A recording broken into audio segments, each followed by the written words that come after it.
Oi, gente! Hoje o Jeff Podcast tá diferente e somos nós que estamos no comando. Afinal de contas, são 200 episódios. Então, como é que a gente vai fazer? Bora comer! É isso aí, o pessoal tava segurando aqui essa rolha, gente. Ufa! O medo que eu Se tava... combinar, ia dar certo. Turma, o Jeff Podcast hoje ele veio especial. Aê, vamos para você E o que a gente primeiro, está falando para por favor. vocês eu tinha que trazer as pessoas que realmente fizeram parte.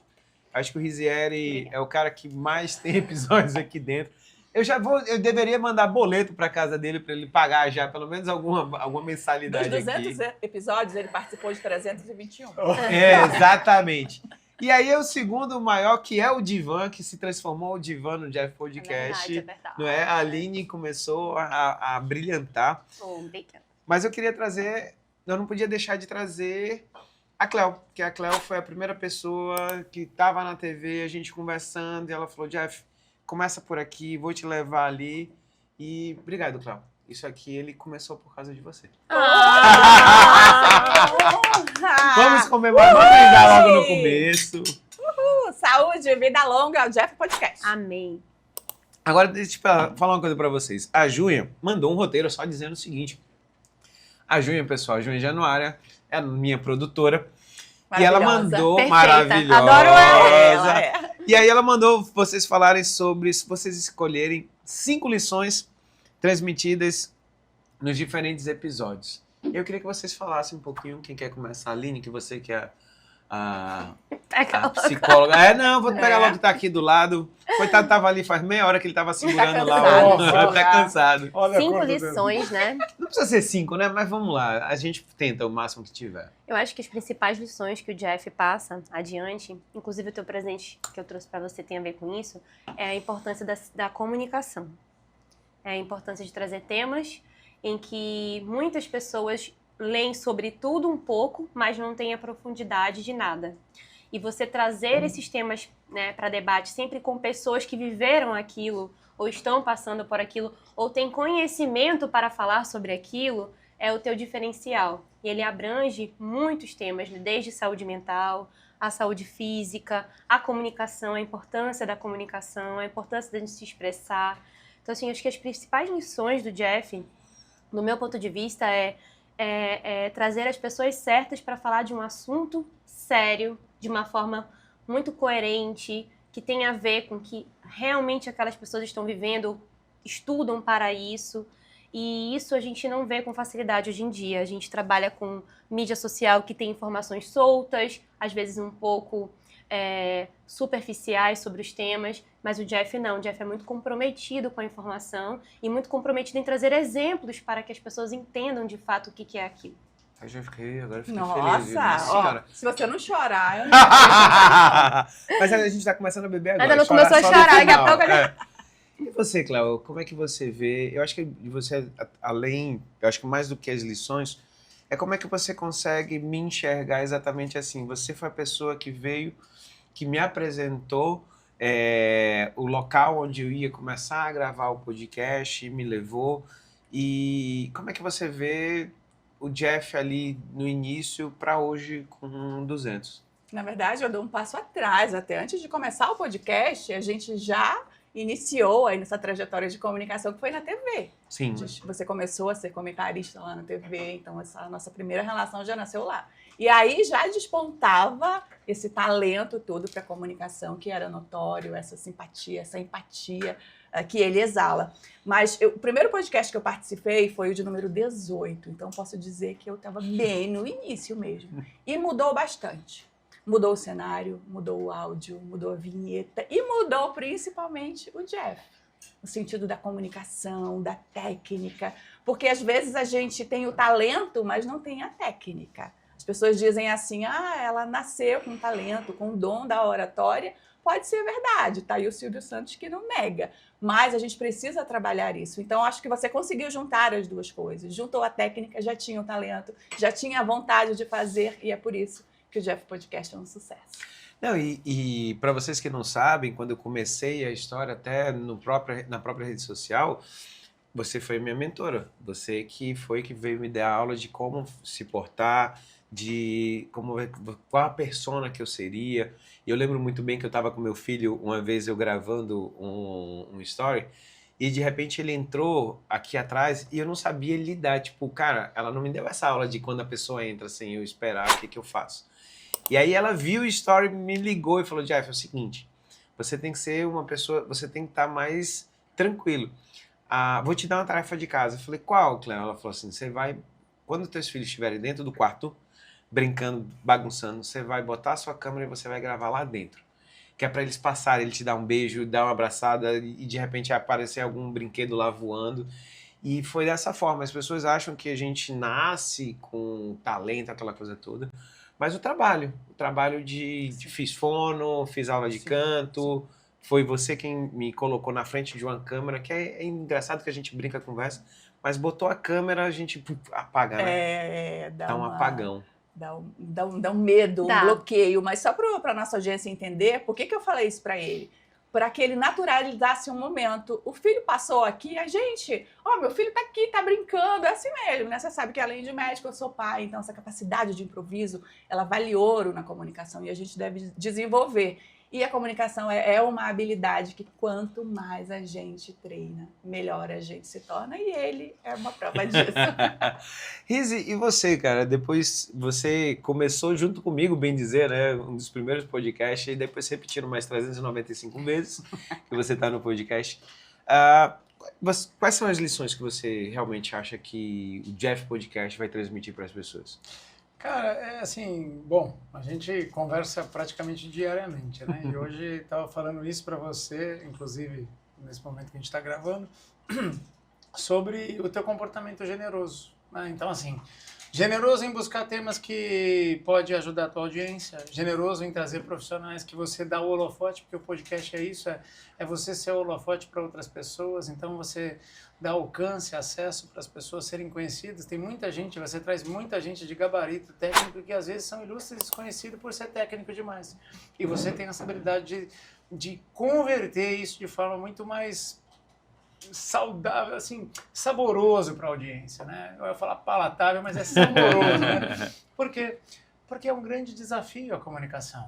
A gente vem, principalmente quando você traz uma pessoa muito técnica, a gente tem a cabeça técnica e você vai falar como se estivesse falando para uma outra pessoa que tem a mesma cabeça que você. E a tua jornada na comunicação trouxe essa capacidade de traduzir o conteúdo, né? De levar isso com leveza. Então, essa é uma das lições que eu vejo que você faz, né? A generosidade para com o teu público, o telespectador. Hoje o YouTube é uma televisão, né?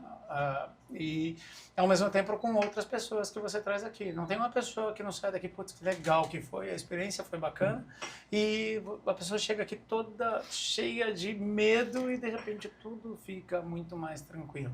Né? E a tua capacidade de resiliência, consistência, sempre está querendo inovar e muda e vai, fala, estou pensando em mudar o cenário, lá vem ele com ideias. Acho que é muito legal esse teu jeito de ser. Eu acho que o podcast, esse canal que é seu, e você leva essa tua identidade para muita gente. Eu quero só referendar isso, Jeff. Ele inclui as pessoas. Quando eu estava ainda na época só de pensar nisso aqui, de entrar na comunicação, ele ligava para mim, ligava para Amanda. E para você também, lembra que a gente fez umas reuniões? Olha, vamos fazer. Ele não quer caminhar sozinho, ele quer levar outras pessoas. Eu acho isso muito bonito em você.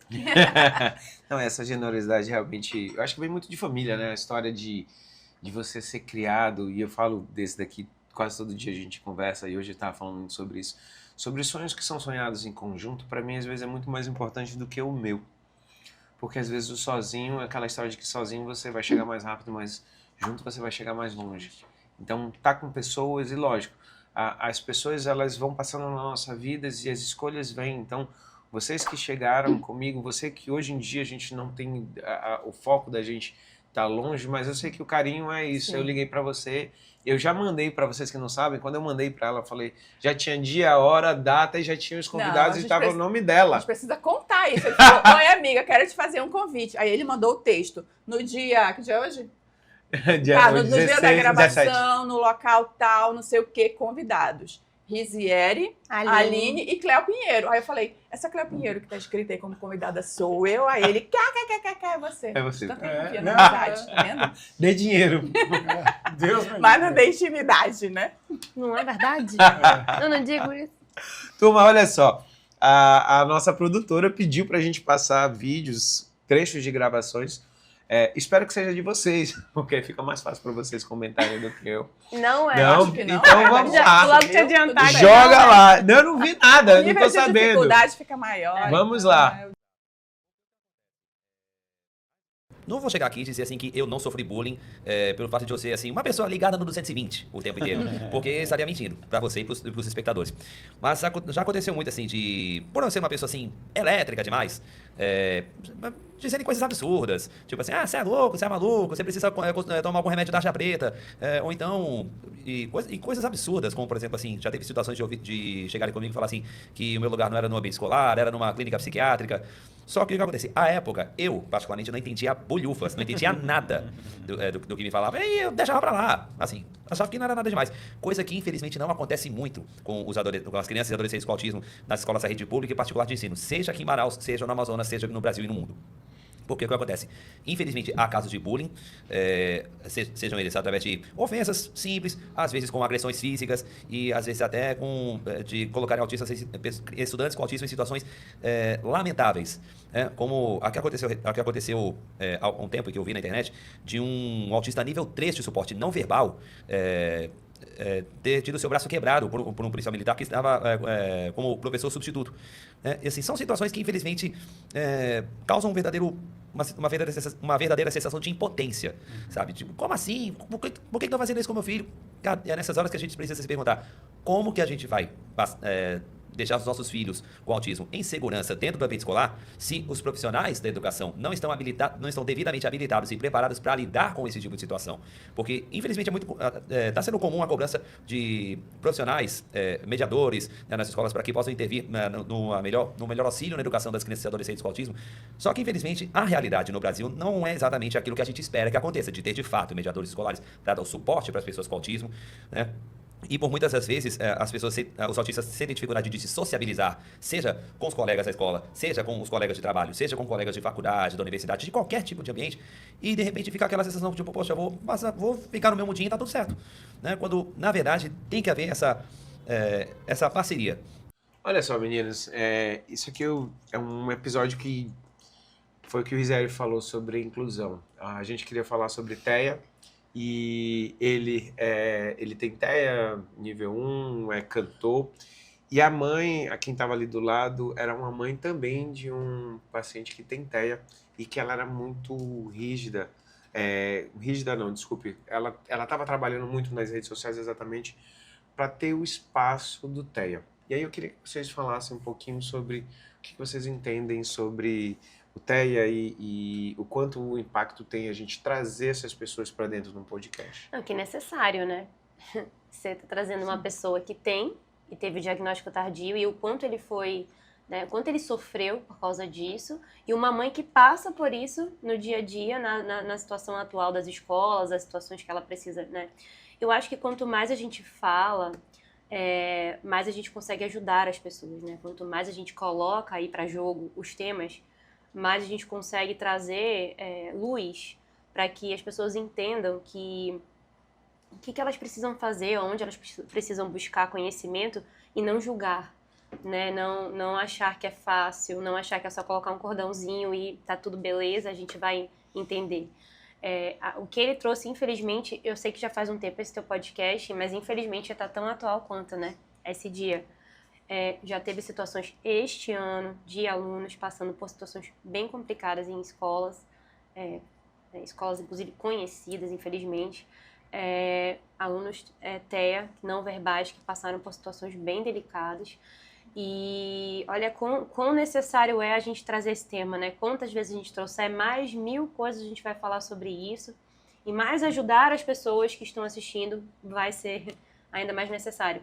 Mas, assim, esse tema é extremamente delicado. A gente vive numa sociedade, infelizmente, que precisa ser 1000 vezes falado sobre isso. A gente tem campanhas, a gente fala sobre, a gente ajuda as pessoas, mas a gente, infelizmente, ainda precisa evoluir muito no tratar do TEA, em julgamentos, não chamar as pessoas, não já julgá-las, em acolhimento, em se educar, psicoeducar para ajudar essas pessoas, e escolher os lugares certos, né, se possível, porque geralmente não é possível. Às vezes essas crianças não têm acesso à educação como deveria, porque a mãe precisa pagar as outras terapias para desenvolver essa criança. Então, infelizmente, é um mundo bem complicado, né, que eles vivem, infelizmente, não tem acesso, não é fácil, mas é um tema super atual, super importante, e olha como você deve ser... Eu lembro desse episódio, ele tocou meu coração, e aí você passou ele agora, me deu um aperto no peito, como ele é tão atual. Acho que o Jeff Podcast é isso, é trazer à luz para essas pessoas, voz, como o Isieri falou, voz para essas pessoas, para que elas consigam verbalizar a revolta que elas sentiram, o que elas sentem, e como a sociedade ainda precisa mudar. Imagina quantas pessoas você impactou com esse episódio, quantas pessoas você vai impactar com esse feedback desse episódio, quão atual ele é. E, enfim, esse tema é um tema que acho que a gente precisa trazer ainda mais vezes, mais pessoas que têm esse diagnóstico, para elas falarem como elas se sentem, como elas enxergam o mundo e como a gente pode ser mais empático, como a gente pode melhorar como seres humanos para recebê-las na sociedade. Você, Cláudia, sua visão. Eu acho que nós todos estamos aprendendo sobre o autismo. Os pais, na maioria das vezes, não sabem como lidar. Os professores não foram preparados para isso. Eu tive a oportunidade de trabalhar numa secretaria de educação e é óbvio que a gente vai cobrar o poder público porque sim, tem coisa que pode ser antecipada, tem coisa que já poderia ter avançado, mas para eles também é difícil. Para eles é difícil conseguir colocar um aluno sendo acompanhado por um tutor. Tutor, realmente é muito complicado, mas enquanto tudo está se organizando e nós estamos aprendendo, eu acho que vale a gente investir em respeito, em sensibilidade e em amor. Quando o professor olha para o aluno que tem TEA ou qualquer outro aluno tentando desenvolver esses 3 sentimentos, o olhar dele já vai mudar. Então, acho que a gente consegue, enquanto a coisa se organiza, realmente criar um ambiente que seja mais humano e consiga acolher o autista.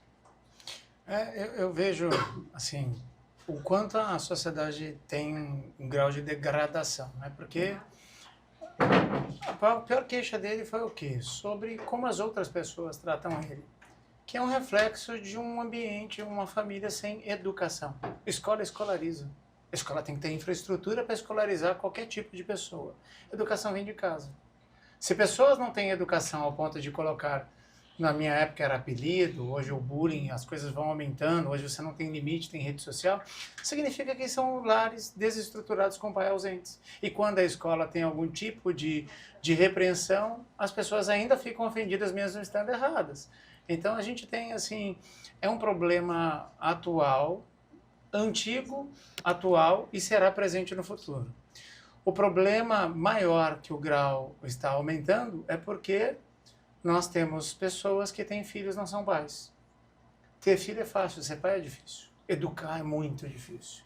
É você dizer não querendo dizer sim, não brigar com o teu filho porque ele faz qualquer coisa, mas você ir lá falar para ele que ele não pode fazer isso. Ele ser, de certa forma, assim, existe um limite. Você não acorda, você não nasce com... Sabe, a criança tem medo de 2 coisas quando nasce.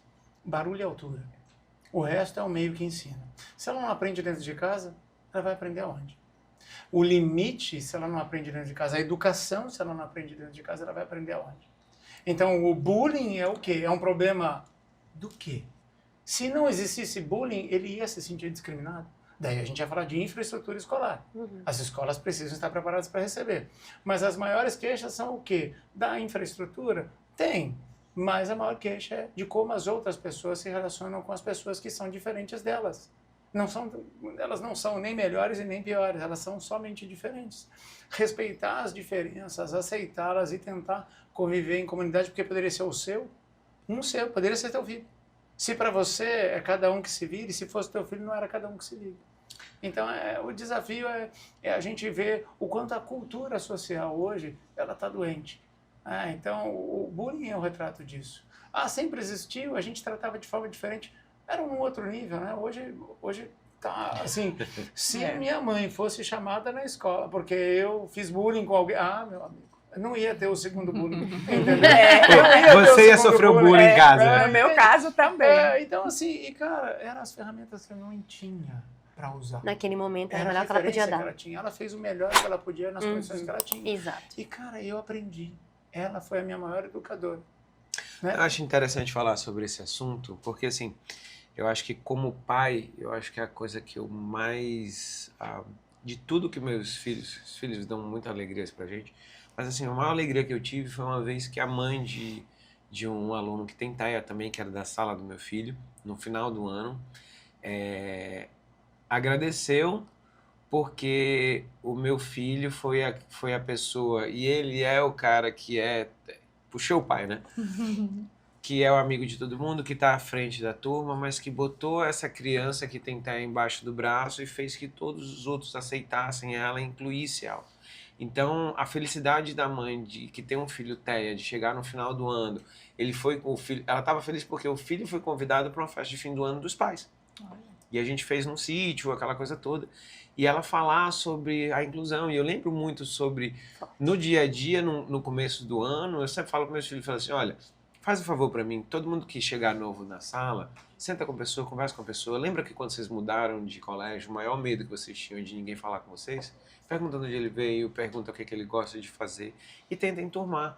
Porque é o que o Isélio está falando, o problema da criança é a educação que vem de casa. Então, se eu faço isso com meu filho, os pais da gente, a correção era outra. Você ensinou E hoje em dia... empatia, né? Não, e já até nossos pais evoluem, porque quando eles vão corrigir meu filho é diferente do que quando era com a gente. Com certeza. Então, a Eu coisa adoro funciona... as terapias que eu fazia quando a infância, que não aparece no Instagram. Eu conversei com esses terapeutas. Eu adoro, me identifico. Cara, mas é muito legal. Eu acho que são momentos, né? O mundo evolui. Exato. Né? Então, o problema é assim, o teu filho está sendo educado pelo YouTube, está sendo educado por alguém que não tem os mesmos valores que você. Então, assim, cara, repensa, porque é o teu maior ativo. Né? As famílias, elas mudaram o perfil, uma competição que não tem o menor fundamento, porque teoricamente o propósito deveria ser o mesmo, o destino final de um casal é o mesmo. As pessoas vivem em conflito, elas casam, mas querem continuar tendo a vida de solteira. Elas não decidiram que quando eu casei, eu tenho uma outra vida. A vida de casado é uma escolha, casamento é uma escolha. E daí você vai ter filho. É uma escolha. Entende? Então eu preciso me comportar como um pai. E o que é muito desafiador. Eu demorei muito. Eu fui ter meu primeiro filho com 36 anos de idade. Fora da minha época, era tarde para ter filho. Eu tenho um peso, meu filho mais velho tem 10 e eu já não tenho a mesma energia, mas eu tive no momento que eu achei adequado para conseguir ser pai. Porque caso contrário, assim, não adianta. Desejo é complicado, porque ele é um pedaço seu. Qual é o pedaço seu que ele vai representar? As pessoas falam, teu filho é tão educado, é fácil, ele nasceu assim. Ele nem chorou, ele pediu licença. Com licença, posso sair? Assim, pô, é um baita. Tem aquele período que você fica em casa, porque só você aguenta, né? Assim. Daí fala, vamos sair. Eu falei, não dá. Por quê? Porque não dá. Daqui um ano a gente conversa. Tem outro vídeo? Vamos pro segundo vídeo. O maior é aqui. O segredo para ficar magro é ficar forte. Quanto mais massa muscular você ganha, maior é o seu metabolismo. Sim. Então a gente dorme queimando gordura. O cardio do fisiculturismo, ele é moderado, ele é um cardio de baixa intensidade, porque a nossa intenção é queimar gordura, é fazer o aeróbio mesmo. Entendeu? Então assim, o fisiculturismo morre de medo de perder músculo. Então o cardio pra gente em alta intensidade, como você faz, ele é altamente catabólico. Ainda mais no final de preparação, você não tem mais energia para nada. Então assim, o cardio pro fisiculturismo, ele é para queimar a gordura que a dieta e o treino não tira. Porque o nosso corpo ele armazena gordurinhas em lugares que não sai à toa, ele foi feito para ficar ali. E como é que você faz? Você vai ter que forçar a tua máquina, cara. Então eu vou fazer o cardio, porque o cardio vai ter que entrar o oxigênio, e aí a gente vai ter que entrar a glicose, e aí a gente vai ter que usar esse ácido graxo aqui. A gente tem que negociar com o corpo, né? Então o fisiculturismo tem as pessoas que fazem cardio todos os dias. Nem todo metabolismo queima fácil. Tem atleta que faz cardio todos os dias, em off, em cutting, né? O cardio hoje ele é extremamente importante, não só para questão de queimar, mas proteção cardiovascular, proteção coração. Os fisiculturistas hoje estão vendo, eles estão fazendo bastante exames, está tendo muita alteração de coração, entendeu? Então tá todo mundo agora se preocupando, né? E começando a fazer o cardio, entende? Para a questão de proteção mesmo, vida. a pessoa mais sensata para falar sobre Indicada. esse assunto indicado. Eu até queria falar para vocês, o Daniel Guedes, esse corte aqui foi o primeiro que bateu tipo 400 mil visualizações, muito porque é contraintuitivo, porque toda vez as pessoas esquecem, sempre acham que o cardio vai fazer você, vai dar problema, e que a musculação não tem o mesmo jogo. Então, assim, você tem grandes diferenças e as pessoas ainda não entenderam muito. Fala um pouquinho, comenta um pouquinho sobre esse corte. Então, assim, vamos começar sobre a massa magra que te queima caloria. Então, quanto mais massa magra você tem, maior tua taxa metabólica basal. O que significa isso? É a tua queima calórica em repouso. Qual é o grande problema do processo de envelhecimento? Você vai perdendo o quê? Massa magra. Logo, a tua taxa metabólica basal vai reduzindo. O pouco que você come engorda. A maioria das pessoas, elas resolvem perder peso fazendo uma dieta altamente restritiva. O teu organismo não fala assim, estou precisando de caloria, vou lá pegar gordura. Não, ele vai lá e pega o glicogênio muscular. Aqui é um exemplo disso, a gente viu na pandemia pessoas internando saindo em cadeira de rodas porque não aguentavam ficar em pé, porque o músculo foi embora, o glicogênio muscular foi embora. Então o grande diferencial é você conciliar o treino de força, o treino resistido, que é o treino de musculação, associado ao cardio. Eu vejo assim, a gente tem nesse corte 2 exemplos de pessoas que promovem esporte extremo. Isso não é saúde. O teu corpo não foi preparado para isso. Nem para o fisiculturismo e nem para o Ironman. Entende? O teu organismo, teoricamente, a gente precisa parar um minuto e olhar para a selva. Os animais, eles não saem correndo 42 quilômetros para ver como é que fica. Ele vai por demanda, trabalhando, mas ele também não come a mais. Ele mata a fome e parou de... Matou a fome, ele parou. Ele não come a mais porque hoje eu vou quebrar a banca, porque hoje eu mereço. Então, o nosso instinto racional é de sobrevivência. Você corre para correr atrás da caça, para fugir do predador, você se locomove o mínimo necessário para você ter as suas funções orgânicas e para se reproduzir. Você come quando está com fome, quando não está com fome, não come. Você não passa em frente da geladeira, lembra que tem um docinho, vai lá e pega porque você está precisando se sentir bem. A gente, em algum momento, a gente perdeu a racionalidade do comer. O comer é um ato de necessidade do teu corpo que você precisa de energia. Mas você não come pensando nisso. Se você comer 7 dias seguidos a mesma comida, você vai, estou enjoado. Eu falei, mas não é para ficar, é só para manter calorias. Eu falei, você é doente. Eu falei, mas não é uma racionalidade. Se eu tenho um objetivo de viver muito, não é fazendo o extremo que vai fazer com que eu consiga ter longevidade. Por outro lado, eu preciso ter um equilíbrio entre as duas coisas. E emagrecimento é meta de consequência. Você come direito e malha todo dia, no final você emagrece. Agora, as pessoas vivem correndo atrás da balança, sofrendo porque tem que... Ai, mas a minha vida está tão ruim sem comida, a tua vida já está ruim faz tempo, filho. Você só está fugindo na comida. Entende? Esse é o racional bem claro e objetivo. Por quê? Teu corpo não vai ficar melhor. Acredite, vai ficar cada vez pior. Eu trago aqui 2 coisas. Primeiro, 1 ano e meio malhando pelo menos 3 vezes por semana, os meus exames de sangue ficaram melhor do que na época que eu fazia Ironman. Então, você vê isso, que o músculo é que dá vida, que dá saúde.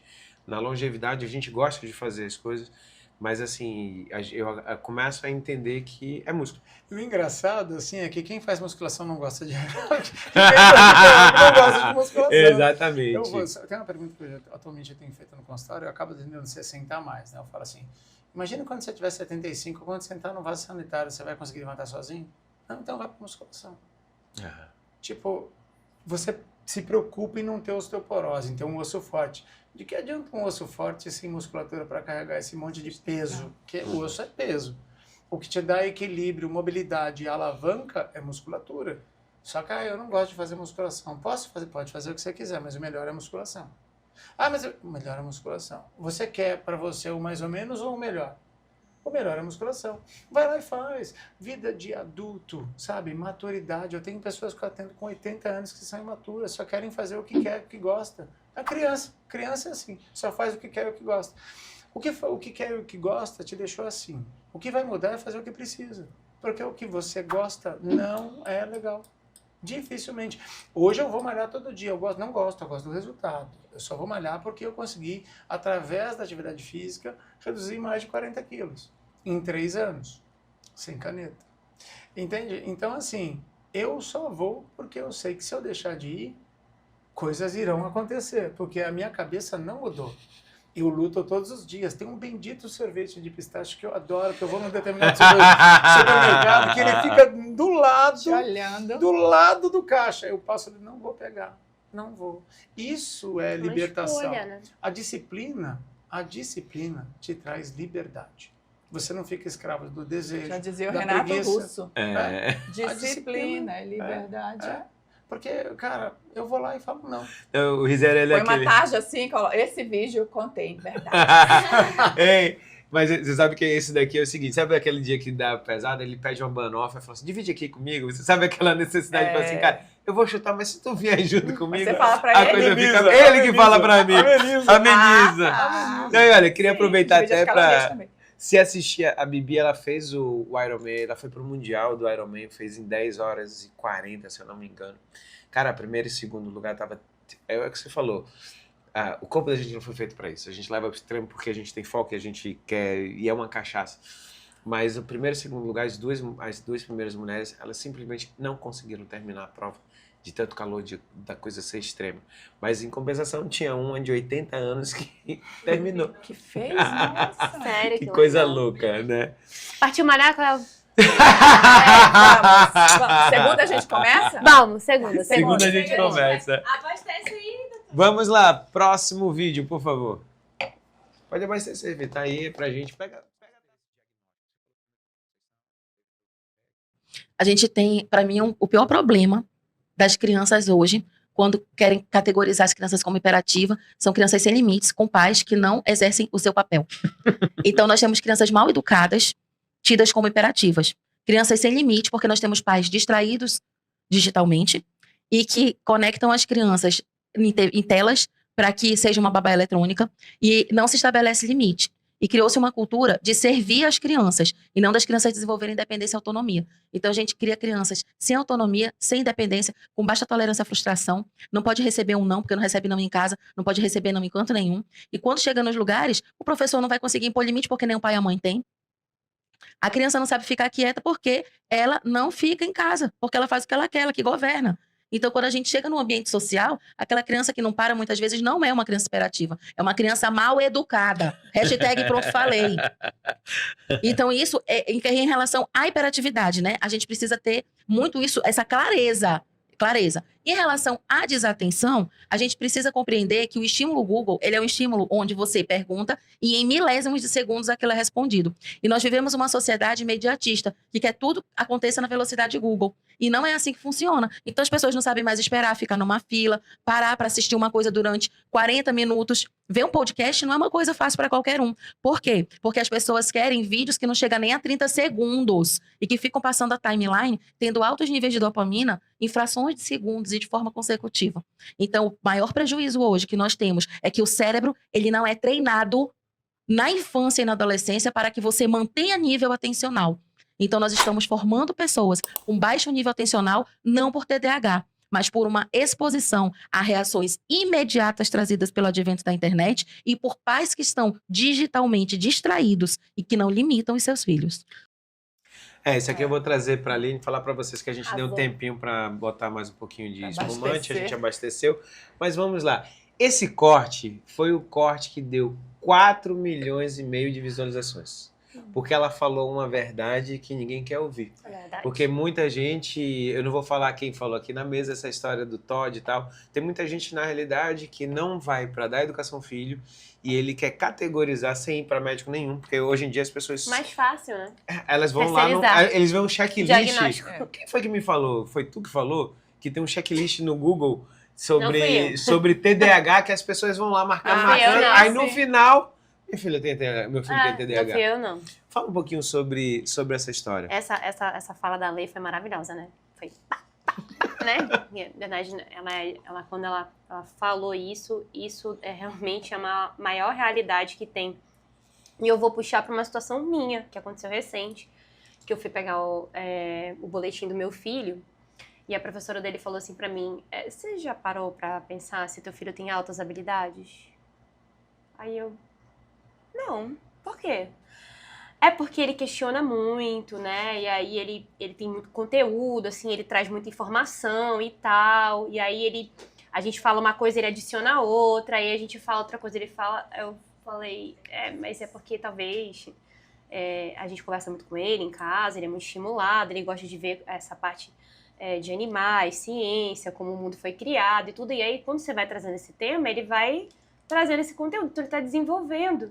Eu até conversei com a psicóloga do meu filho sobre isso, ela falou, gente, não tem altas habilidades, ele é só uma criança que é estimulada, que conversa com os pais e que está querendo conversar sobre isso na escola. Até hoje, as pessoas estão acostumadas com crianças que, não sei se elas, né, querem crianças que são igual a IA, né, fica parada, só responde quando eu perguntar, tá? Fica aí. Robô. Por favor, robô. Até isso agora, imagina, quer dizer então que agora você questionar tem altas habilidades. Sempre tem alguma coisa. Sempre tem um outras diagnóstico. habilidades porque a maioria não faz nada. Tem que né? ter um diagnóstico. Passivo, né? Mas assim, eu tô falando pra vocês assim, isso tá tão complicado que até no meio escolar o olhar já tá, faz muito isso, é isso aqui, hein? E não faz muito isso aqui, é isso aqui. E não para quieto, TDAH. Não é, gente. Não é. O que a Ale falou é muito sério.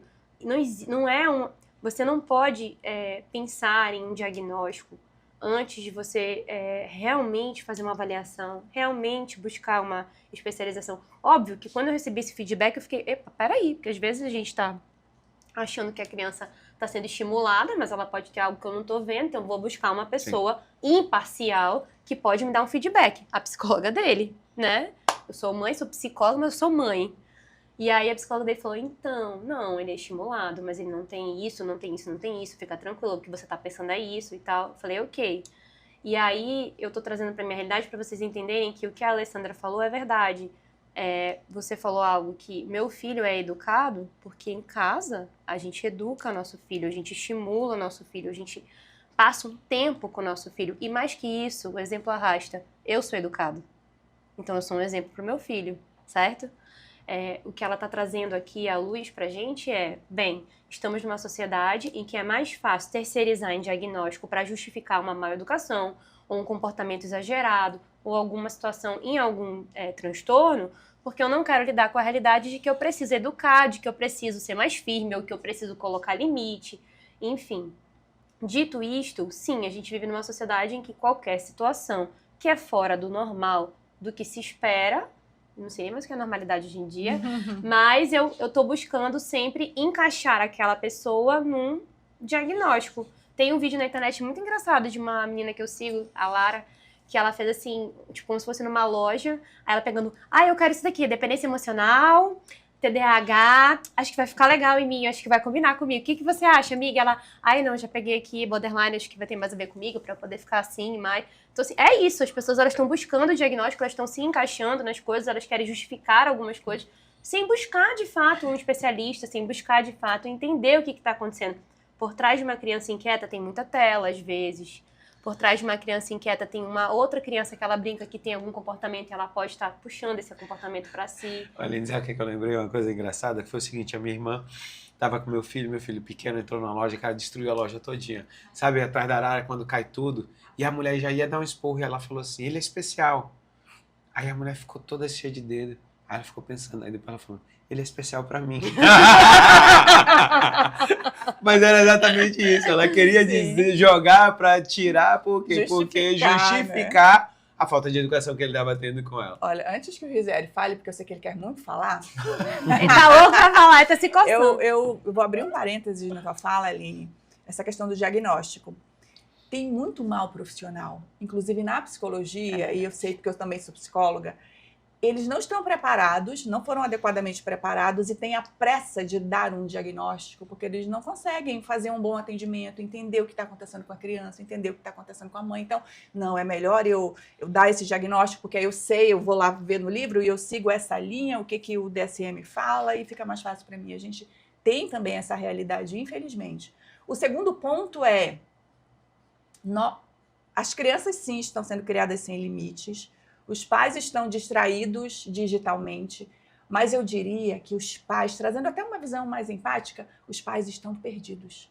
Não tem escola de pais. Se antes já era complicado criar filho, agora muito mais.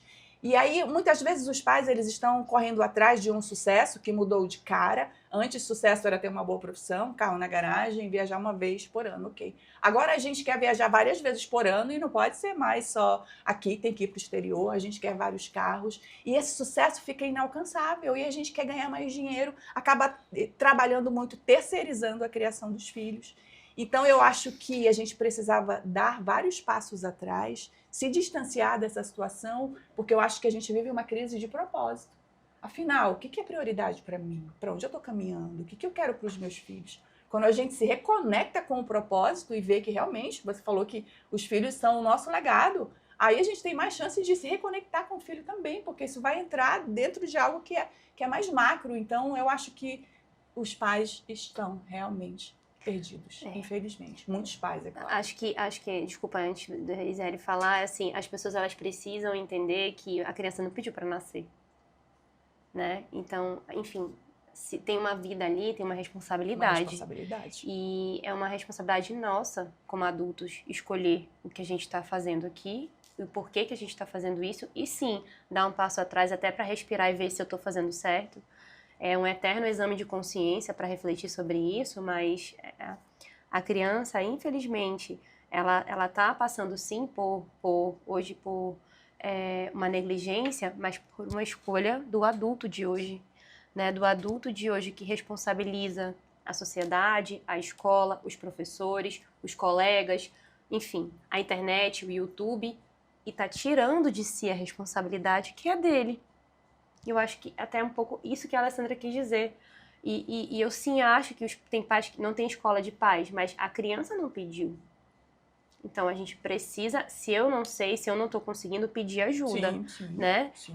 Como tu falou, tu é psicóloga, eu sou psicóloga, mas no momento que eu tive meu bebê, que eu percebi que meu filho estava sentindo a presença do meu bebê, mas ele tinha que ser um irmão bom pro irmão, que ele queria ser um exemplo pro irmão, ele estava colocando a energia dele, a energia que ele deveria estar sentindo, mas ele estava tirando dele esse sentimento para ser um bom irmão e um exemplo pro neném, depositando isso, sei lá, no ciúme do melhor amiguinho dele. E aí eu falei, epa, tem alguma coisa errada. Ele tá querendo, não tá se permitindo sentir aqui. Eu preciso de ajuda. Tô no puerpério, preciso de ajuda. Então, ei, alguém me indica um profissional? Indico vou até falar dela, maravilhosa, a Kate. Kate foi lá, me ajudou a lidar com essa situação, ajudou ele a canalizar isso, a entender, a dar nomes, né? Porque naquele momento eu era mãe recente, meu filho em sofrimento, eu sabendo que ele estava muito feliz com a chegada do irmão, mas ele estava sentindo a presença, 7 anos sendo filho único, ele estava sentindo a presença. Então eu precisei de ajuda. Quando você vê que você não dá conta, você tem que levantar o braço e pedir ajuda, porque a gente é adulta da relação. Dá para ficar esperando as coisas acontecerem, né? Porque eles que sofrem, a gente também sofre, né? Eu queria que tu trouxesse um ponto que é muito comum dentro da gente, dos nossos amigos médicos, que é, o cara é professor, doutor, trabalha pra caramba, dá plantão, aí o cara tem carro importado, a esposa também só viaja pra Europa, Estados Unidos e fora, mas o cara não tem tempo que ele vai sentar com o filho dele, vai conversar com o filho dele, cara. Sabe o que é legal? Assim, você fica sempre projetando a realidade que você não tem. Porque eu termino a residência, vou voltar para a minha cidade, daí eu vou falar com a minha mãe todo dia. Tá, mas você tem telefone, você pode ligar para tua mãe todo dia. Você liga para tua mãe todo dia? Não. Então, quando você estiver lá, você também não vai falar com ela todo dia. Então, daí você evolui. Daí você começa porque você acha que você merece, então você começa a ter tudo ao mesmo tempo. Daí você vira escravo do seu estilo de vida. Então, qual que é o grande problema de tudo isso? A gente fala um pouco repetitivo, mas a gente deixou... Hoje, se a escola pune teu filho, a escola é processada. Daí a escola, em vez de se posicionar, porque o filho é desobediente e foge à regra de disciplina, ela se molda à desobediência. E daí, o cara que é obediente é o bobo da escola, porque o normal é ser o desobediente. Então a escola começa a cancelar dias comemorativos, porque agora não, as pessoas não querem mais. Quem são as pessoas que não querem mais esses dias comemorativos? Porque eu também quero. Eu quero saber, porque eu também sou uma pessoa, eu também tenho a minha opinião. Então a gente começa a ver todo um sistema se moldando por uma coisa que não vai dar certo. A coisa difícil a fazer, normalmente é a coisa certa a fazer. É muito mais fácil você concordar. É muito mais fácil você aceitar. É muito mais fácil você seguir o fluxo da normalidade. Mas o difícil é você se posicionar. Daí você vê aqui em Manaus um colégio militar que é cheio de disciplina, tem fila para entrar. Porque como pai eu adoraria que o meu filho estudasse no colégio militar, mas não é para qualquer um. Você tem que ter uma indicação, tem que passar por uma prova que é difícil tanto quanto o vestibular. Por quê? Porque eu quero uma escola que tenha disciplina. Se o meu filho for punido na escola, significa que o meu filho aprontou na escola. E a hora que chegar em casa a gente vai ter que conversar. Agora não é, ai, o meu filho passou vergonha na escola porque ele foi constrangido. Teu filho aprontou, cara. Teu filho errou. Exatamente. Teu filho cometeu algo que não é correto. A gente vê o tempo todo a gente normalizando o errado. Exato. E o certo passou a ser um absurdo. Ah, porque o mundo mudou, mas a educação não mudou, o respeito Os não mudou. valores. Os valores, eles continuam sendo E os regra mesmos. tem que ser cumprida. Entende? Quando eu fui escolher uma escola, eu escolhi uma que tinha diretoria. Que eu queria uma diretoria, porque eu já fui para diretoria. Ninguém nunca. Então eu queria uma escola com diretoria. Entendeu? Então, E você traz uma coisa que é interessante falar, porque no colégio dos meus filhos, é colégio de freira, então assim, a freira lá, ela bota coisa quente lá e chama os meninos. E aí a gente começa a observar muito sobre isso, sobre as pessoas serem muito permissivas e a maioria dos meus amigos, não vou dizer todos, tá? Mas a maioria dos meus amigos que fizeram de tudo para o filho entrar no colégio militar são aquelas pessoas que em casa não tinham pulso para o filho. Porque assim, todo mundo pergunta assim, pô, eu sou filho de militar, você já fez colégio militar? Não, eu fui educado por um militar. Eu sempre tive que acordar cedo, meu pai se eu chegar às 3 horas da manhã, ele me acordava às 7, fazia eu tomar café, eu podia voltar para dormir de novo, mas ele falava assim, pra você entender que filho meu, homem não pode ser vagabundo, ficar dormindo até tarde. E acabou. Então assim, até hoje eu trago isso e não fiquei frustrado, tô na psicóloga, mas não por causa disso, entendeu? Então as pessoas, elas começam a terceirizar. Então, não consigo botar ordem em casa, e aí eu tenho que botar no colégio militar, por quê? Porque lá vai ter aquilo que eu queria, aquela força que eu queria ter, e eu não consigo, aí eu vou terceirizar. Vamos lá, próximo vídeo. Acho que não vai te cancelar não, viu? Tem aquele maestro, cara, acho que o João Martins, que, pô, ele teve todos os problemas, paralisias e não sei o quê, quase amputação de membro, uma coisa maluca. E uma vez no fim de um concerto, um cara chegou nele e falou, maestro, eu achei fantástico, me emocionei, foi maravilhoso. Eu daria tudo pra tocar como o senhor, eu daria minha vida pra tocar como o senhor. E sabe qual foi a resposta dele? Pois é, eu dei. Eu dei a minha vida inteira, décadas da minha vida, pra tocar como eu toco. Então quando você fala, eu daria tudo pra fazer tal coisa como o Jeff faz, será que daria mesmo? Será que você se desenvolveria pra ser um tremendo cirurgião, pra ser médico, pra ser um comunicador, um palestrante, um vendedor, um empresário, um pai, um marido? Será que você se desenvolveria a esse ponto? Será que você daria a tua vida pra isso? E a grande maioria das pessoas não daria. A grande maioria das pessoas não consegue levantar de manhã pra ir na academia. A grande maioria das pessoas não consegue falar não pra batata frita. Não consegue tomar 2 litros de água por dia. Cara, você não tem disciplina pra fazer o básico. Desculpa, cara, você querer ser milionário, querer ser sucesso, querer encher um teatro com 600 pessoas. Não vai acontecer, meu irmão. Então, olhe com realidade pra quem você é. E vai chegar o que a gente até conversou na hora do almoço do Guto Galamba, dizer o seguinte, se você não bate a cota de água do dia que você precisa, o que o mundo pode esperar de você? Não é isso, você quer trincar abdômen, cara? Porra, meu irmão, você não consegue tomar água, cara. Pegar água e pôr na boca 2 litros por dia. Você não consegue fazer isso? Você quer meter shape? Você quer estar com a conta bombando? Você quer ter uma mulher maravilhosa ao teu lado? Não vai, cara. Admita que você é um preguiçoso, cara. Quando a gente vai... não, e eu vou te dizer por quê. Sim, sim. Não, mas o que eu vou te dizer é o seguinte... As pessoas, quando eu te conheci, que foi dentro do Bom Dia Amazônia, as pessoas não entendem que você tinha que abdicar do horário normal que as pessoas dormem, vocês tinham que acordar num horário que não é o comum, as pessoas olham só para a TV e vê o glamour, mas elas esquecem que para você estar ali, o quanto você teve que ralar e o quanto você teve que abdicar. Fala um pouco sobre isso. Tem muito trabalho por trás. Você é uma construção de carreira. E as pessoas olham realmente, é bonito, tá ali, mas hoje em dia só sobrevive no mercado quem tem um diferencial. E é uma construção. E apresentar a TV é algo que você tem que conquistar a credibilidade das pessoas. É meio como acontece no digital hoje em dia. Você entra todo dia na casa das pessoas e vai construindo tijolinho por tijolinho, a ponto que a pessoa olha assim e diga, o que essa menina está falando é verdade. Confio nela, eu gosto de assistir essa pessoa. Tanto é que isso foi tão marcante assim na minha vida, essa construção, que eu não apresento mais jornal faz mais ou menos 4 anos, mas as pessoas me cumprimentam na padaria de manhã e elas falam assim, você é aquela moça da TV, eu assisto você todo dia. Elas dizem, é sério, eu assisto você todos os dias, como se eu ainda estivesse lá. Aí eu também fico meio assim, muito obrigada, eu só agradeço, porque essa construção ela foi muito bem feita, mas tem muito suor por trás. Tem um acordar cedo, eu não acreditava, porque eu tinha que estar lá às 3 horas da manhã, Então, eu tinha que acordar 2 horas, aí eu olhava no relógio, despertava assim, eu falava, meu Deus, não, eu não acredito. Mas eu pensava no que estava em jogo, era a minha carreira, era a minha filha que estava ali dormindo do meu lado, então, realmente, não dá para achar que é fácil, tem um preço a ser pago. Um preço a ser pago na saúde, um preço a ser pago na criação dos filhos e um preço a ser pago também na sua carreira. Onde você quer chegar e até que ponto você está disposto a se esforçar para isso, é como o rapaz falou. Aline, eu trouxe para você um dado que você não tinha noção, até porque no dia a dia a gente não vê isso. Mas eu falei para você que uma vez quando a minha cunhada, que é psicóloga também, viu você no podcast, foi falar que você é referência para as outras psicólogas. E só que você é psicóloga, é mãe, você trabalha junto com o seu marido, vocês têm empresas juntos. E não é fácil. E as pessoas olham para você e só acham que você... A sensação é que você só é uma esposa premium de uma pessoa, de um empresário bem-sucedido. De salão de beleza. De salão de beleza. Pode salão de É por isso beleza, que ela tá cara. sempre Então, assim. pronto. Acorda assim. Acorda assim. Como é que é pra você também essa história, quando a gente ouve as pessoas veem o seu sucesso, mas ninguém... Lá em Goiânia o pessoal falava assim, que as pessoas só veem a cachaça que nós bebemos, mas não vê o estômago que nós leva, né? Isso já me incomodou um pouco. Já foi uma coisa que me trouxe muitas...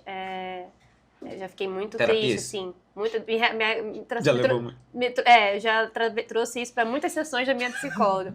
Mas, assim, acho que a partir do momento que a gente acolhe quem a gente sabe a nossa história de vida, a gente sabe por que a gente é, o propósito que a gente vive, né? Então, quando a gente começa a se olhar, entender, se conectar com você e o seu propósito, isso deixa de ser algo que importa. Porque a gente não tem controle sobre o que as pessoas pensam da gente, sobre o que elas acham que a gente é ou deixam de achar, né? A gente só tem controle sobre o que a gente é. E o que a gente é, dentro do nosso controle, já dá trabalho pra caramba. Tipo beber 2 litros de água todo dia, né? Se você não faz isso, né, tem que gastar mais tempo com você e priorizar. Mas assim, eu tive uma história de vida que me fez ser... Eu digo que eu não escolhi a psicologia, Cléo, a psicologia me escolheu. Eu tive uma doença autoimune na infância e eu fiquei 8 anos em tratamento. Ela atingia a válvula mitral do coração e eu tinha que fazer muito exame, estar ali no hospital o tempo todo. Então eu tive uma infância e adolescência bem agitada, vamos dizer assim, bem complicada. E a psicóloga escolar, ela me trouxe a luz de muitas coisas. Ela me trouxe esperança, ela me trouxe força, ela me ajudou a trabalhar isso. E quando eu olhei para ela, e eu estava com 16 anos na época, com 17 anos eu falei, não tem outra profissão. Eu quero ser psicóloga e fazer isso na vida das pessoas.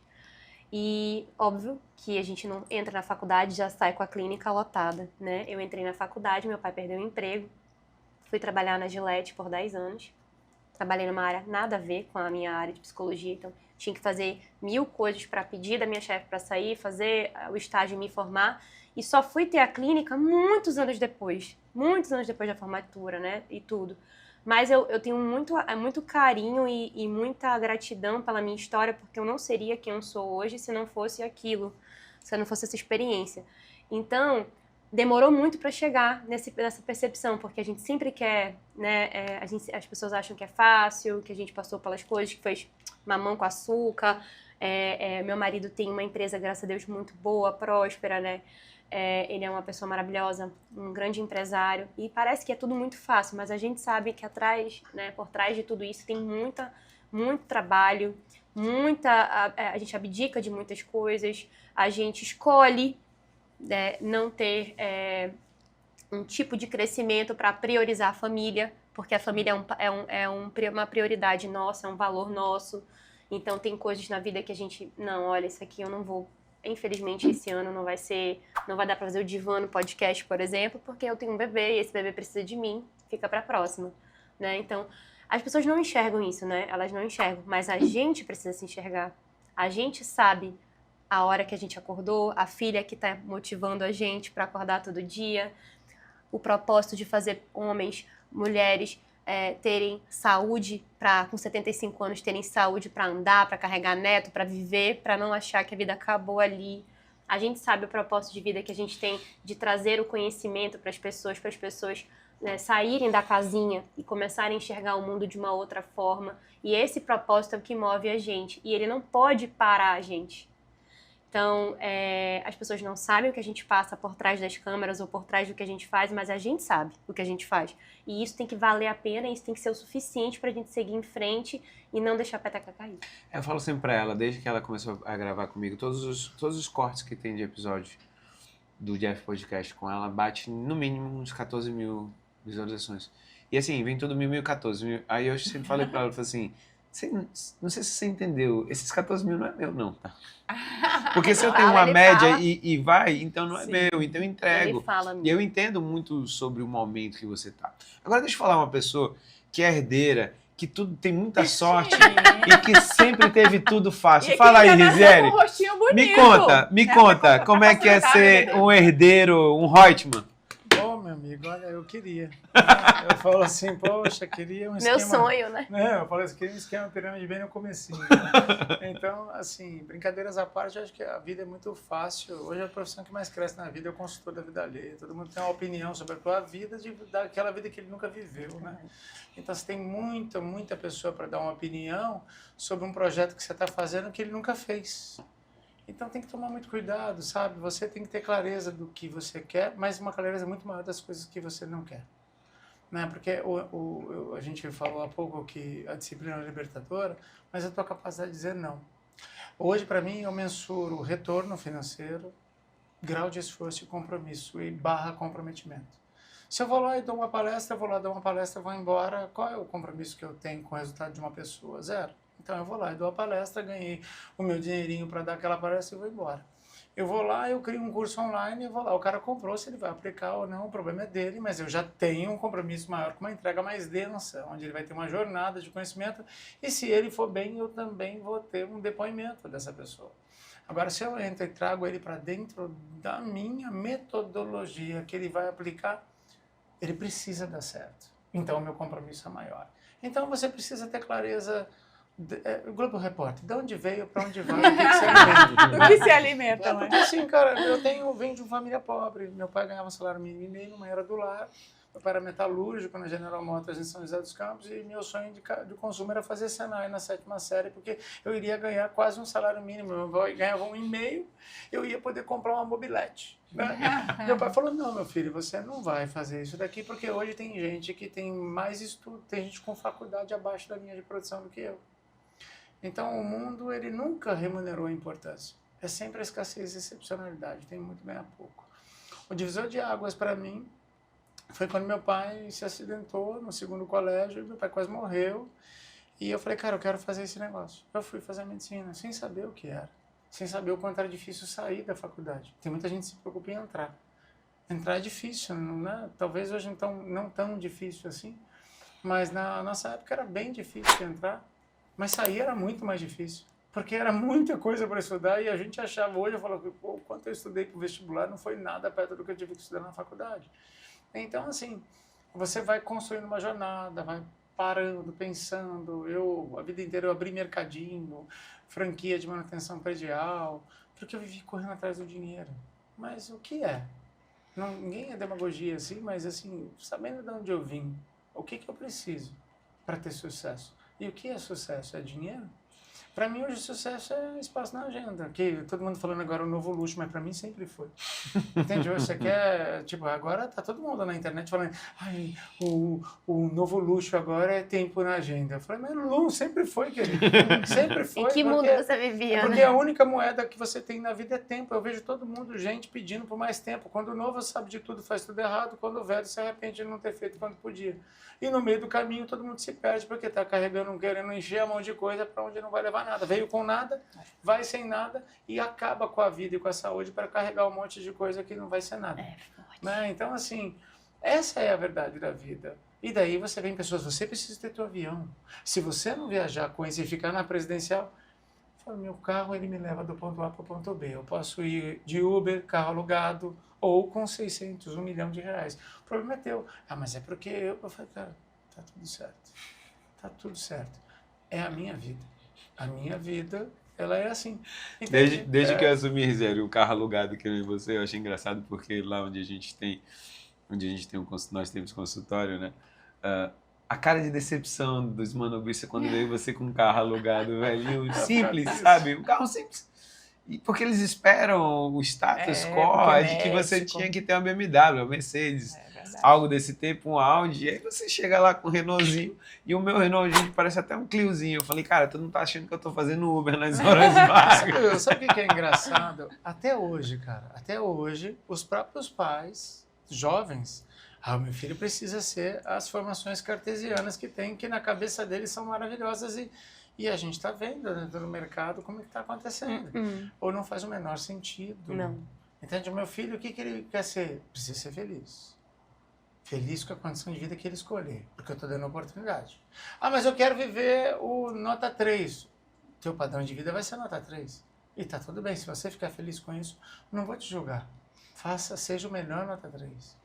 Entendeu? Mas eu estou te dando a oportunidade de ser um nota 8, 9, 10. Entende? Mas eu preciso mostrar para ele a diferença do nota 10 para nota 3. É verdade. Entende? E ele vai escolher. Só que o grande problema é que daí você cria a geração nem estuda, nem trabalha. Coitado, meu filhinho, 42 anos, está morando em casa com o papai. Então, isso na minha visão, na minha opinião, e eu respeito a opinião de todo mundo, essa é a minha, não é uma coisa viável. Eu não estou planejando a minha velhice sustentando filho. Vai chegar uma hora que o filho, no mínimo, ele não precisa dar ROI, mas ele não entrando na fila de custo, tá ótimo. Ele não pode mais voltar para a tabela de custo, entendeu? Então, assim, por quê? Porque eu estou preparando ele para isso. Eu estou fazendo investimento de tempo, de recurso, do meu tempo, porque, para mim, meu amigo, eu sou um cara muito barato. Entendeu? Então, eu não tenho almejo grandes coisas, porque, como eu disse, da onde eu vim, eu nunca imaginei chegar onde eu estou. Então, logo, para mim, eu não estou olhando para o que o fulano está fazendo. E isso, a rede social, a tua viagem já não é mais a mesma depois do Instagram. Porque a viagem da fulana, ela foi no restaurante, mas como é que eu sei? Não sei, mas ela foi naquele lá. Então, virou a comparação, entende? Você não posta mais de viagem? Eu posto depois que eu chego, uma coisa ou outra, TBT. Porque senão fica uma coisa assim, olha, aproveita que tu tá aí tu faz isso daqui, porque isso aqui é imperdível. Faz isso aqui. E às vezes você só quer tá de boa. Às vezes minha esposa fala, o que você vai fazer hoje? Eu falei, nada. Eu falei, como assim nada? Eu quero sentar hoje, sentar, olhar fazer nada. É maravilhoso fazer nada. Contemplar. Eu fiz um conteúdo assim que, né, para domingo eu gosto de ser meio filosófico na minha rede, né? Falei sobre contemplar. Qual foi a última vez que você, durante 5 minutos, tirou a notificação e ficou olhando. Olhando assim, tipo, olha o movimento, olha a natureza, veja o carro passando, olha a rua. Para no shopping, senta no banco e começa a ver como o povo está doente. Ninguém consegue mais andar no shopping só. É papapá com fone, e eu me incluo nessa, tá, pessoal? É papapá falando no telefone, papapá, daí passa por alguém e não cumprimenta mais, as pessoas já não dizem bom dia há muito tempo, entra no elevador, bom dia. É verdade. Ou então até abaixa a cabeça para não ter que falar com o outro, né? Sabe que eu lembrei agora, a última vez que eu fiz uma viagem para a Europa com os meus pais, meus filhos, aquela coisa toda. E assim, todo dia acorda, tem um monte de coisa para fazer. E aí só tinha uma coisa que eu queria fazer na cidade da minha irmã. E aí todo mundo falou assim, o que você quer fazer? Eu falei assim, eu quero o seguinte, eu quero sentar naquele restaurante que está ali na esquina, que fica numa esquina, fica quase davam 4 ruas lá, uma encruzilhada, e aí eu queria sentar ali para tomar um vinho e ficar mais de 1 hora ali sentado, só para isso. E lá é engraçado na Europa porque eles não sentam, o casal não senta um de frente pro outro, eles sentam os dois um do lado do outro para ficar olhando, e eu falava para minha filha, eu falei, Juju, é que eles gostam de fazer fofoquinha, ele passa o pessoal e começa a falar mal. Mas é exatamente isso, Nise. De tudo que eu queria era poder sentar sem ter tempo para ter que estar correndo para qualquer outro lugar, tomar um vinho com minha esposa e conversar. E dispensei menino, pai, mãe. Falei assim, é isso. Eu fiz uma viagem assim maravilhosa, né? Que foi para Nova York. Foi com a minha esposa, com a minha enteada. E minha esposa estava grávida do meu primeiro filho. E daí, minha enteada era estudante de história na época. Ela falou, eu quero ir no Guggenheim. Eu falei, cara, eu sou um acéfalo cultural. Compro o livro, deixo ele em casa, vejo as obras depois pelo livro, para mim vai ser o quê? Eu não vou ficar olhando o quadro, olha, que legal, eu admiro, eu tenho uma baita inveja, mas eu não tenho esse nível de cultura, não tenho. Daí eu falei assim, tá vendo esse restaurante que ele ficava no meio do Central Park, na beira do lago? É lindo esse restaurante. Daí eu falei, vou ficar aqui. Minha esposa falou, você não vai? Eu falei, assim, mas vocês podem ir, fiquem à vontade, eu vou ficar aqui. Daí eu consegui uma cadeira do lado dela, que olhou que ela me viu sentado na beira dela e falou, Jaque, eu não vou, pode ir que a gente vai ficar esperando aqui. Daí começou um casamento do lado e a gente estava do lado do piano. A gente viu toda a cerimônia de Que casamento legal. no brunch. Falei, você tá entendendo que isso aqui só tá quem tá vendo. Entende? Você vai entrar no Guggenheim, vai ver, é lindo, uma memória de um quadro e tal, ok. Vai lá tirar uma foto, pô, fui no Guggenheim. Mas eu vivi isso daqui. E isso aqui, só a natureza, só o ar livre. É como você correr na esteira e correr na rua. É como você sair para viajar, acordar uma hora mais cedo que a tua família, sair para correr naquele lugar. Você vai ver coisas que você não vê passando de carro, que você não vê quando você está sem o foco em prestar atenção. Essa questão naquilo. da presença, né? E é o maior perigo hoje das empresas e dos lares, o presenteísmo. Eu estou ali, mas estou com a cabeça em outro lugar. Eu entro em casa, mas tenho 1 hora de WhatsApp para responder. Então, eu preciso atualizar meu WhatsApp, eu preciso responder as mensagens no Instagram, eu venho ver o direct. Não, eu chego em casa, se a Apple me coloca em modo sono, não sou eu que vou tirar. Até amanhã, pessoal. Ainda tem mais algum vídeo? Doido. E nisso daí, quando foi no meu último ano da cirurgia geral, minha esposa, Caliandra, ela é anestesista. E aí a gente descobriu que ela tava com câncer de tireoide. Jura? Vocês Juro. eram colegas de A faculdade? gente fez faculdade junto, começou a namorar no 3º ano da faculdade, estamos juntos 26 anos. Não, mas o que a medicina une é difícil de desunir, porque a gente não tem tempo pra ver nada fora. Não tem mesmo. Não, e outra coisa, anestesista. Me falaram um dia, falaram assim, olha, casa com anestesista, Exato. porque na hora quando você for pra sua cirurgia, o anestesista vai chegar no horário. Exatamente, bem verdade. E aí ela veio, teve o câncer de tireoide. Então você tava na cirurgia geral. Tava na cirurgia geral, o último ano, e ela Pensando, no vou último pra ano na anestesia. urologia. Pra onde eu vou? E aí ela teve o câncer. Quando ela teve um câncer, era um câncer de 4 centímetros.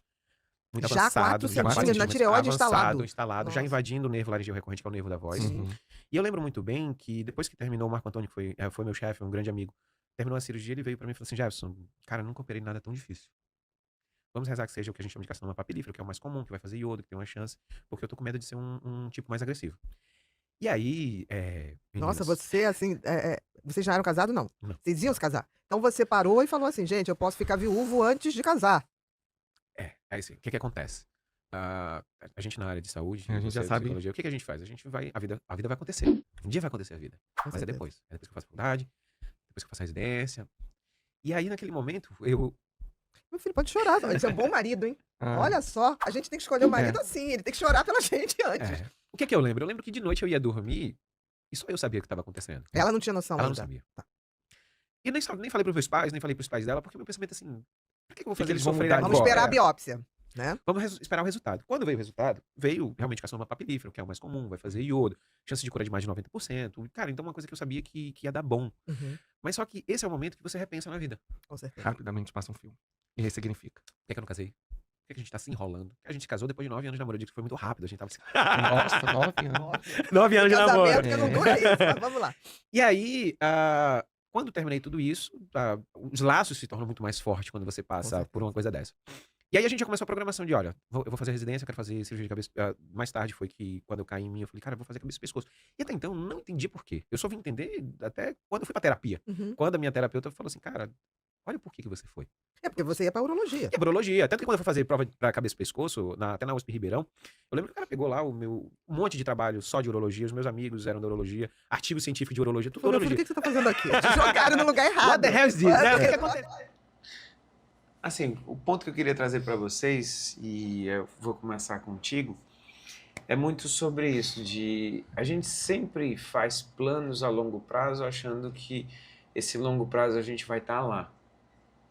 E a finitude às vezes acontece. Veio com a minha esposa essa primeira vez, quando ela teve câncer de tireoide. Eu passei por algo que foi pior, porque ela voltou o câncer de tireoide de novo, depois de 10 anos, ela operou. Ela teve que ficar com a traqueostomia durante um tempo, e isso foi muito... O cirurgião me chamou na sala e falou assim, Jefferson, olha, aconteceu isso. Eu posso deixar a traqueostomia ou não, o que você acha? Então a decisão estava na minha mão. E aí eu falava assim, se ela não fosse minha esposa, o que você faria? Aí ele falou assim, eu colocava uma traqueostomia. Eu falei, então tá bom, então faz. E eu lembro que eu tava do lado dela, acordar e ela olhar pra mim e começar a querer falar e não sair a voz. E quando ela bota o dedo, ela começa a chorar. E ali lógico, a gente já tinha passado essa primeira vez. Mas é mais uma vez que na vida a gente deixa os nossos sonhos para depois, a gente deixa para ter filho para depois, a gente deixa para fazer tudo para depois. E a partir dali, eu acho que foi, se eu já tinha muito o imediatismo, foi ali que eu comecei a dizer assim, por que não? Sabe? Poxa, eu tava conversando com meus amigos, a gente quer fazer o circuito lá do Santiago de Compostela de bicicleta. E aí as pessoas queriam, ano que vem, a gente fazer algo aqui dentro do Brasil para depois. Eu falei, por que depois? Você tem certeza que depois a gente vai estar, que todos nós vamos estar? Eu queria que você trouxesse muito sobre isso, sobre o postergar a vida da gente, que a gente traz sempre depois. Antes de você falar, deixa eu só seguir vocês aqui. Obrigada, amor.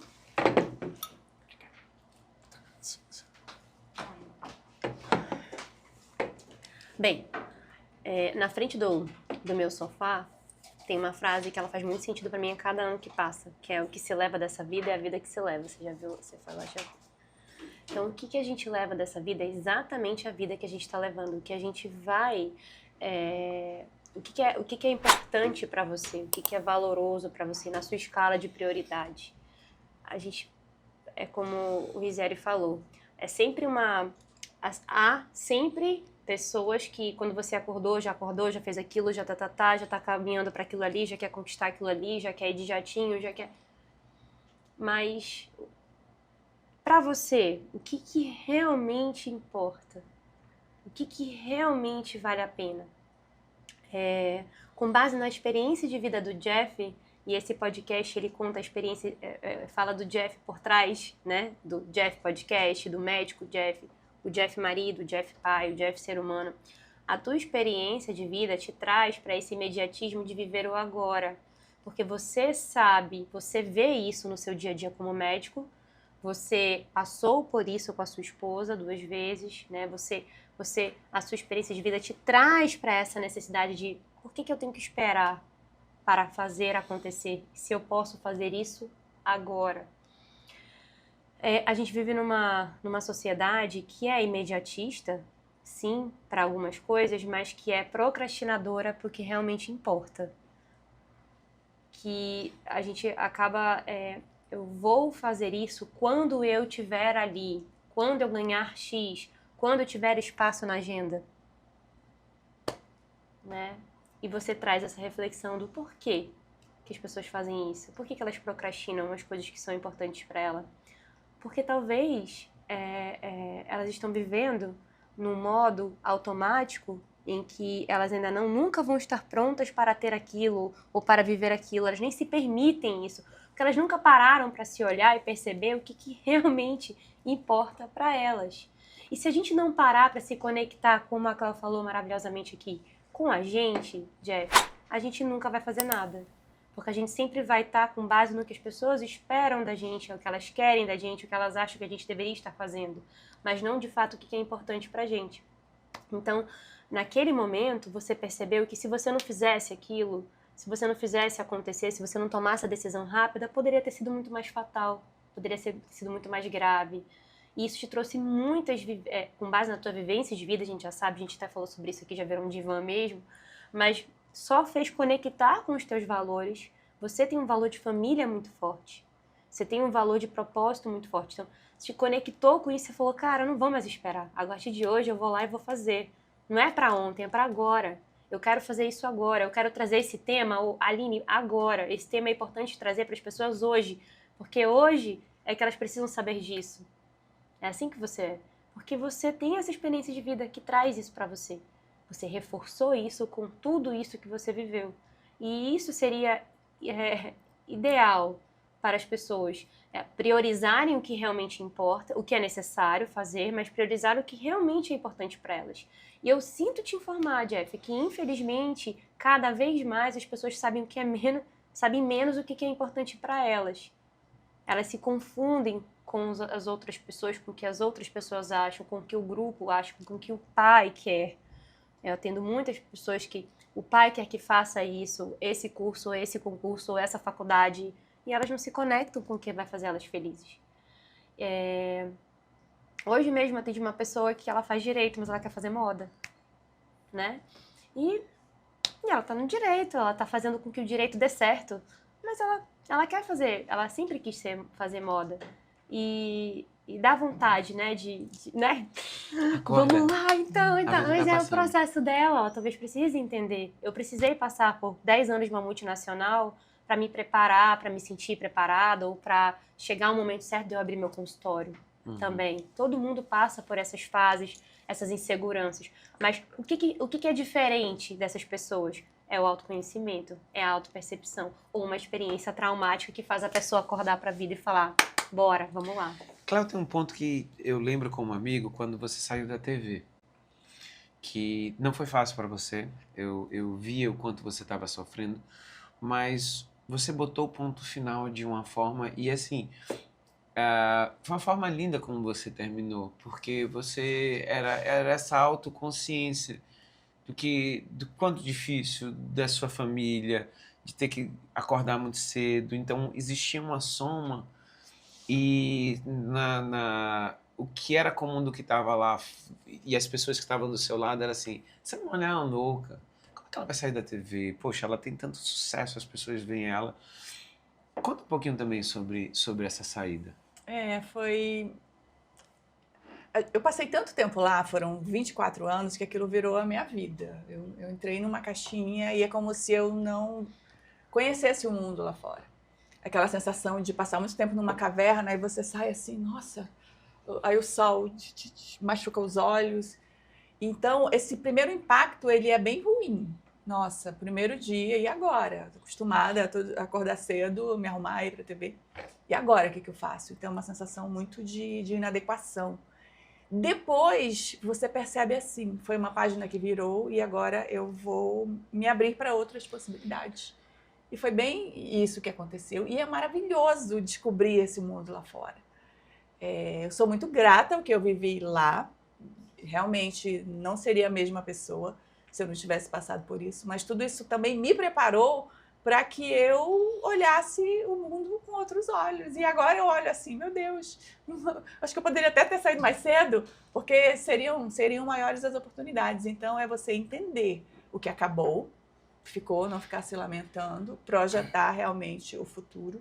Mas eu queria só te dizer, Jeff, com relação ao que a gente viu ali, a questão da doença da tua mulher, que esse podcast, quando você vem aqui e tem a coragem de falar o que aconteceu com você, isso ressoa muito com a gente. Estava contando para o Rizieri que eu passei por um susto, que foi a descoberta de um nódulo na mama, e que tinha todas as características de um nódulo maligno. Então, eu passei, assim, aquele momento muito difícil de biópsia e de saber qual o resultado, de angústia. E quando a gente passa por isso, vem exatamente essa percepção. Cara, o que eu estou fazendo? O que eu fiz até agora? O que eu fiz com a minha saúde? O que eu estou comendo? Por que eu não faço exercício? Como assim? Então, é um chacoalhar. E eu acho que para a gente ampliar essa discussão, também a gente tem que colocar na mesa a questão da espiritualidade. Perguntar assim, quem que você crê? Quem foi que te deu a vida e o que ele espera de você? Eu acho que quando a gente se conecta também com esse algo maior e sabe que esse algo maior, que para mim é Deus, tem um propósito para você, às vezes você para e diz assim, cara, esse chacoalhar foi para Deus me dizer assim, olha, você está longe daquilo que eu te criei para ser. Então, para tudo, ver realmente o que é prioridade, porque a vida vai acabar. A vida vai acabar. E aí, o que a gente fez, o que a gente construiu, o que valeu a pena de tudo isso que a gente viveu, que a gente se matou, o que a gente vai levar, como disse o Rizieri. E que satisfação, porque eu acredito nisso. Quando chegar lá em cima, a gente vai dizer, poxa, Deus, o Senhor me deu oportunidade, me deu saúde, mas eu realmente não soube aproveitar. E, às vezes, esses empurrões, assim, eu vejo muito a mão de Deus para você olhar para a realidade, acordar para a realidade, se conectar com Ele mesmo e seguir o teu propósito, o propósito para o qual você nasceu. O que chegou? Você foi obeso que nem eu e quando a gente fala muito sobre esse despertar, o que fez você despertar e você é uma pessoa que se existe, eu acho que quando tem no dicionário ali disciplina, deve ter uma descrição e deve ter assim, o Rizieri ali no final.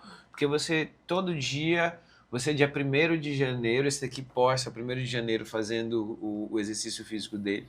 Eu mandei mensagem e falei, tu tá de sacanagem, tu gravou isso ontem, tu tá saltando hoje pra tu achar que isso é fake, cara. E conta um pouquinho sobre isso. Então, Jefferson, pra mim, eu tava num churrasco, eu falo assim que eu era a pessoa mais burra que tem. Se você tá acima do peso, você acha difícil, eu era burro, porque eu sabia tudo. Eu era cardio, sabia tudo que tinha que fazer e pesava 128 quilos, né? Então, assim, eu caí que nem um saco de batata, cara. E daí eu vivia com dor, eu ia no ortopedista, daí ele falava assim, pô, você tem que perder peso, isso eu sei. Eu falei, então tá bom, já sabe, só perder, pô. Né? Então, assim, o ortopedista sempre é muito sutil nas palavras, né? E daí eu falei, não, beleza, entendi. E daí eu falei, cara, eu vou fazer. Por quê? Porque eu posso. Tá no meu controle. E no meio do caminho eu fui introduzindo coisas na minha vida, né? Eu fui buscando estoicismo, de entender que a vida é isso aí, meu, entendeu? Vai te dar limão, faz uma limonada. Entendeu? E simples, é pragmatismo. Ah, não gosto de você, tá tudo bem, uma pena. Vai perder um cara bacana. Entendeu? E assim, isso não é fechar os olhos para o mundo, é que, acredite, bicho, ninguém... Você vai acordar de manhã, é muito pretensão da tua parte achar que as pessoas estão prestando atenção em você. Você é um cara insignificante, ninguém tá nem aí para você. Só você que tá pensando que tá todo mundo olhando o que você tá fazendo. Entendeu? Ah, eu vou assim, será que as pessoas vão... Cara, você não é nada, filho. Tipo, entende? Você é só você, vai lá e faz o teu melhor por você. Entendeu? Então, assim... Cara, a data comemorativa para mim é como uma data qualquer. Se você tivesse que trabalhar no dia 1º às 7 da manhã, você não estaria lá no trabalho? E por que por você não vai? É simples assim. Eu me gosto mais do que eu gosto do meu trabalho. Então eu não posso tratar o meu trabalho melhor do que eu. Ponto. Entendeu? Eu tenho que ser tão bom para mim ao ponto de sobrar para os meus filhos e para minha esposa. Mas eu preciso me cuidar, porque senão eu vou virar um peso para minha esposa. Então é simples assim, o cuidado é uma coisa egoísta, mas de certa forma é generoso, porque eu estou me cuidando para não dar trabalho para outra pessoa, porque o doente é um peso a ser carregado. Ah, é um peso. Você de cada 4 pessoas que tem no Brasil, uma vai ter um AVC. Principal causa de AVC é hipertensão. A maioria das pessoas que têm hipertensão não tem sintoma. As pessoas elas têm que pelo menos aferir uma vez ao ano a pressão arterial. Ninguém faz. Mas no final, de cada 10 que tem AVC, 7 tem um grau de sequela e 5 ficam dependentes de uma outra pessoa. Ou seja, você vai ferrar um parente seu. Você vai atrapalhar a vida de um ente querido. E você só tem que se cuidar. Quanto mais cedo você entender isso, melhor. Ficar no peso, comer direito, fazer exercício, não fumar, não beber. Os maiores problemas que você tem na vida, eles não são complexos. Eles são simples, só não são fáceis. A gente confunde complexidade com dificuldade. Por que é difícil? Porque você não está a fim de fazer. Você não gosta, não é legal. Você tem que acordar mais cedo. Daí você tem que ir lá, correr, pagar para levantar peso. E é isso aí. E no final... Nossa, como a tua genética é favorável. Né? Nossa, mas é que você gosta. Né? Então, é muito sobre isso. Então, o que me fez ir? Dor. Eu não acordei de manhã, recebi um sol, assim, uma luz bateu no meu rosto e falou, meu filho, agora você vai ser diferente. Não. Dor, limitação, força, como qualquer pessoa normal. Entendeu? Por quê? Porque é assim que as pessoas são. Elas buscam prazer o mais rápido possível e com o menor esforço possível. É isso, é muito prazer, pouco esforço e o mais rápido possível. Meninas, a gente já está chegando aqui no final do Jeff Podcast. Eu e a Aline vamos... É melhor a gente antecipar. A partir de amanhã a gente não, amanhã a gente... Aliás, se a gente passar 2 dias com o Risieri, eu acho a gente vai estar... A gente vai ser... segue o mundo. A gente vai estar maratonando daqui a pouco. Vai. Eu queria que vocês... Eu vou deixar aberto para vocês aqui, quem quiser fechar o podcast. Resumindo, o que se leva dessa vida é a vida que a gente leva. Acho que é o resumo disso tudo. Eu só quero desejar mais sucesso ainda para você, Jeff. E eu estava pensando sobre esse podcast, que é como o Jeff atendendo no consultório. Porque ele fala de doença, fala de tratamento, mas ele fala também de tudo que é aleatório a isso, mas que é também muito importante. Então, a gente fala de finanças, fala de universo feminino, fala de propósito, é como está. O Jeff é assim, gente, quando ele atende, porque eu já fui paciente dele também. Então é maravilhoso esse ambiente, é uma troca de informação e a comunicação é essencial nisso. A informação salva, mas a comunicação, ela também abraça, ela também acolhe, ela também dá esperança. E é isso que você faz através da tua comunicação. E obrigada por isso. Turma, vocês querem falar alguma coisa mais? É uma honra estar Vamos aqui, né? Quando você escolheu a Cleo e o Riz, eu me senti muito honrada de estar com eles, porque eu sei a importância que eles têm para a sua vida. Então, E você também. e muito, não, me senti muito importante mesmo. Eu me senti assim.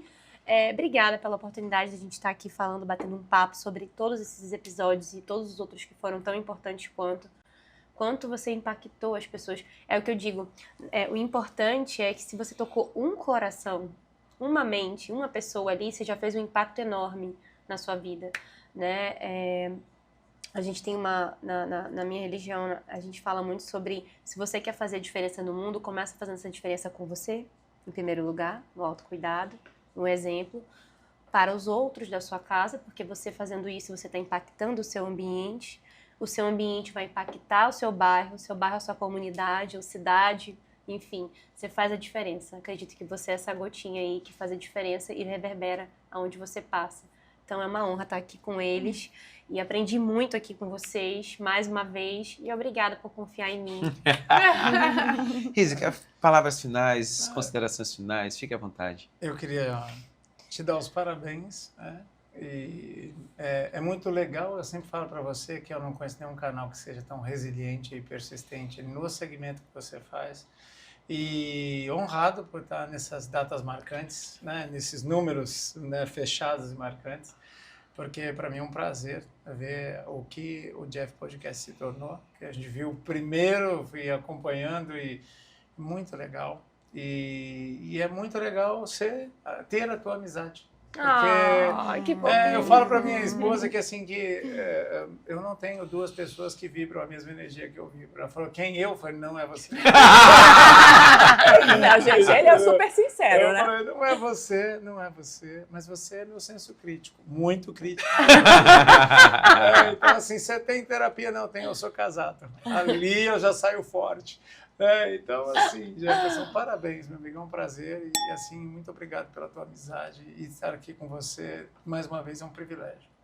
Turma, se você gostou do Jeff Podcast número 200, aguarde, já a gente vai para os 400, 500 e muito mais. Ai, um brinde! Bora lá, brindando lá.